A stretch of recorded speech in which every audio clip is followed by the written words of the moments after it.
มใจไปช่วยงานไม่ถูกทหารหลายพ่อแม่ทางบ้านต้องการให้บวชเรียนสัมมาสัมพุทโธมิจฉา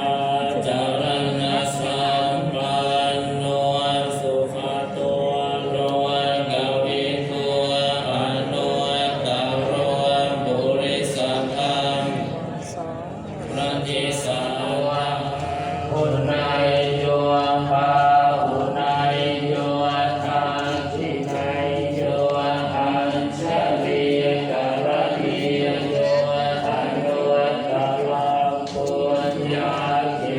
ตังโลกัสสาติภวันตุสัพพมังคลังรักขันตุสัพพเท